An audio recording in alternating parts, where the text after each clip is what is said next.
people who don't want to disclose the truth are people with something to hide. Hello, YouTube. Well, I'm putting this together. I hope y'all like it. And just to remind y'all that we have to step up and do something. Whether you agree or disagree with the way that this is being done, do you have a better idea? If you don't, then join the fight. There's no sense in arguing and bickering amongst one another to come up with the right thing. So, in a roundabout way, this is one of the best that's come out in a very long time. And there's some of you out there that think that the Union is completely gone and you can't bring it back. Well, maybe. But be damned if I'm going to sit on my ass and watch it completely fall apart while the rest of the people out there starve to death. And you sit there and watch them starve to death, and then you starve to death. At least I'm out here, and some others are out here. We are trying. So it would be in your best interest, all of you. You have kids, and you have grandkids. All of you people that are out there that are seeing what's going on and know history a little bit, you know what's going on is wrong. You know it in your heart that there's too many unconstitutional things happening in this country. And are we going to lay down and let them do it? He's already announced the day after the election that he was doing the UN treaty with the Second Amendment. You know that that's illegal. We have the right to bear arms. Are you going to lay down and allow this to happen to us? Are you? Because you're scared of a piece of paper? Come on, folks. Grow the hell up. What are you going to be scared of next? Your shadow? And if there is a UFO, alien invasion, you people are going to believe it. You know why? Because that's just the way you are. The ones that don't want to accept, you're going to believe it. Because you're out there saying what you don't believe now. So much love to y'all. Heads up. Have a great night. And I hope you enjoy the rest of it. And I'm sorry that I act irritable with it, but it's the truth. I'm sorry. Secession proponents do not want a civil war, and no, they cannot be stripped of their firearms. Detractors make unfounded claims to rubbish growing secession movement. Several detractors have claimed that American citizens who signed petitions in favor of secession are advocating a new civil war and can rightfully be stripped of their firearms. As the secession movement continues to grow in all 50 states, with the total signatories to petitions approaching 1 million people, critics on the left and the right have claimed that the motivation of its proponents is to violently rise up. These detractors are most likely attempting to poison the well of the overall issue, or at best have completely failed to grasp the concept of secession. In a ludicrous, sardonic and sophomore piece in the London Guardian, Diane Roberts suggests that those in favor of secession want to reenact the American Civil War. In between labeling anyone who supports the idea white supremacist or fundamentalist zealot, she argues that secessionists are sore losers that want to return to 1861. Roberts says that the idea has zero legal status, and argues that the 10th Amendment is null and void. One canny commenter points out that for months on end the London Guardian has been carrying pieces that debate and even openly support the breakaway of Scotland as the will of its people, but is now carrying articles dismissing the legitimate ability for the people of any state in the United States to the same right. Roberts has a strange bedfellow to share her misguided opinions in Glenn Beck, who also claimed that anyone signing a secession petition would have to be dumb because they are advocating a violent uprising.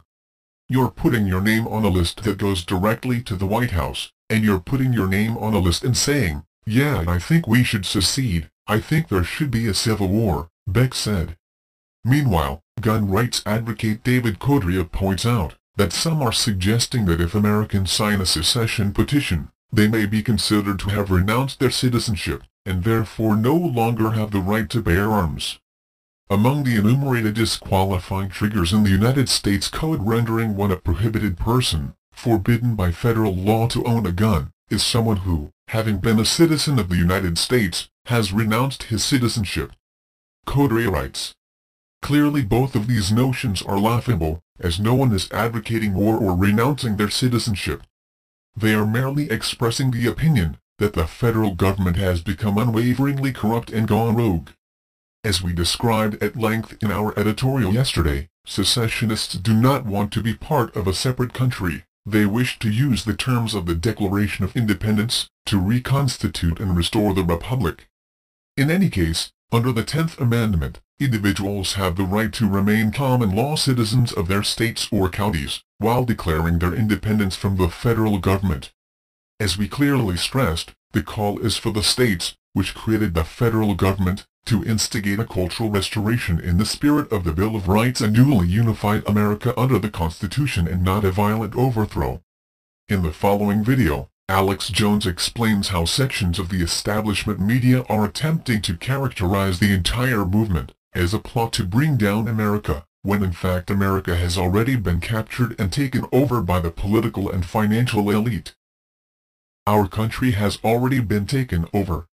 I want to secede back to the Republic, back to our nation. The New World Order has taken over. We are not fighting just some corrupt politicians and it's a little political issue. We have serious, hardcore authoritarians, Ron Paul called them yesterday authoritarian psychopaths, in control. We know what tyranny is historically. This is the worst case of it I've ever seen. And it's growing and coming to fruition very, very quickly. Alex Jones, talk show host, calls for Second American Revolution. November 15, 2012. As over 1 million Americans express their disenfranchisement with the federal government by supporting a secessionist movement that has spread like wildfire, it is time to call for a new Declaration of Independence and a new commitment to restore the Republic in the face of an enemy that has subverted America from within. Paul Joseph Watson, Ron Paul, the founders believed in secession, November 15, 2012. We are going to force the issue with the globalists, because here's the key. We are not seceding from the federal government. We are recognizing and declaring what is self-evident, that the federal government has been hijacked by foreign banking cartels. Alex Jones, transcript, Alex Jones secede from the New World Order, November 15, 2012. Since when did self-determination become a dirty word? Isn't this the slogan that America fights for abroad? Why, then, does the United States government deny this principle at home? Why is the federal government more interested in the self-determination of Iraqis, Afghans, and Syrians than of Americans? A government that denies its own basic principles and laws does not deserve to be listened to and followed. Secession from such a poisonous government is a moral and spiritual duty. Alex Jones is on the right side of history by calling for secession from the bankster-hijacked federal government. He is standing up for America and for freedom-loving people worldwide. The current oligarchical owners of the United States government forfeited their claim to rule the American people when they murdered 3,000 innocent Americans on September 11, 2001. And then proceeded to destroy the laws and freedoms of the United States by hyping the fake terrorist threat. They seceded from America on that day.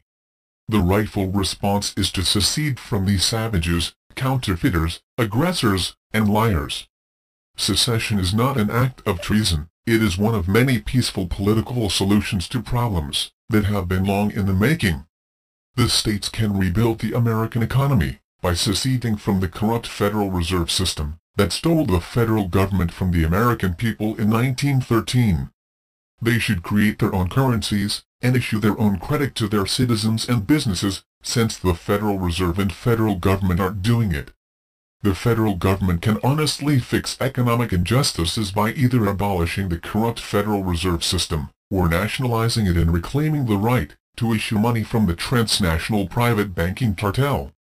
If this does not happen, then the states have a right and a responsibility to their citizens to secede from a collapsing and morally bankrupt banking system. The dollar is dead. The era of private central banking is finished. Public banking is the future. Gold and silver is the future. Honest money is the future. If the federal government will not get on the right side of history, then the states must. If the question is asked, why secede? Give this answer, why obey? The hijacked federal government is proposing austerity and war. It is intellectually, morally, financially, spiritually, and politically bankrupt. Here is an excerpt from the InfoWars article, Why the States Must Secede to Save America. While Americans are being told to brace for tax hikes, spending cuts and a myriad of other austerity measures, the Federal Reserve has been sending trillions of dollars to foreign banks. The federal government is supposed to represent the states, but it doesn't. It represents the interests of the political and banking elite, who themselves have no allegiance whatsoever to America. The age of treason is not over, but there is a new age of global political awakening, in which corrupt political leaders and international financial fraudsters are getting the biggest wake-up call in history. Humanity wants to be free. The sick perverts who rule England, America, and other nations must step down from office and face the legal consequences of their actions. The transition into a new age of freedom won't be easy. But liberty must be fought for in every generation. In our time, the greatest freedom to be won is the freedom of the mind. Totalitarian ideologies such as political Islamism, Zionism, and counterterrorism have deprived nations in the East and the West of this sacred freedom, which is the source of all others. As socially conscious and politically aware global citizens, it is our duty to destroy these totalitarian ideologies, and liberate the individual from the prison of systematic government brainwashing. Our demand is clear. The brainwashing of all humans by all governments must end. We are not mental subjects of governments, but creative children of God, and God has no official state ideology. Governments of the world must recognize this divine demand, and stop using the media as a tool to instill propaganda into the minds of their citizens. That is the way of the past. It is a dead way. We live in a different time now, a time of spiritual evolution. There are creative and peaceful remedies to government brainwashing and mass mind control. The global alternative media is the key to saving liberty, because the free access to information is critical, if we want to form our own opinions. In his farewell speech in Congress, Dr. Ron Paul said, "The Internet will provide the alternative to the government media complex that controls the news and most political propaganda." He also said that the growth in popularity of homeschooling will lead to new thinking, new ideas, and new reforms. Here is an excerpt from a speech. It is self-evident that our freedoms have been severely limited, and the apparent prosperity we still have is nothing more than leftover wealth from a previous time. This fictitious wealth based on debt and benefits from a false trust in our currency and credit will play havoc with our society when the bills come due. This means that the full consequence of our lost liberties is yet to be felt. But that illusion is now ending. Reversing a downward spiral depends on accepting a new approach. Expect the rapidly expanding homeschooling movement to play a significant role in the revolutionary reforms needed to build a free society with constitutional protections. We cannot expect a federal government-controlled school system to provide the intellectual ammunition to combat the dangerous growth of government that threatens our liberties. Government schools are about indoctrination and sheep herding, as the genius and poet Ezra Pound described it. Totalitarian governments treat the mass of people as sheep to be brainwashed, robbed, and slaughtered.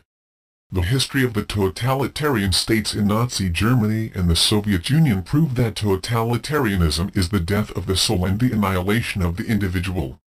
Individuals in America have a moral and spiritual duty to mentally secede from a war-possessed totalitarian government that is only interested in enslaving, killing, robbing, lying, spying, and cheating. It is the right and honorable course. I stand with them, and with all humans, who want to mentally and spiritually secede from oppressive governments.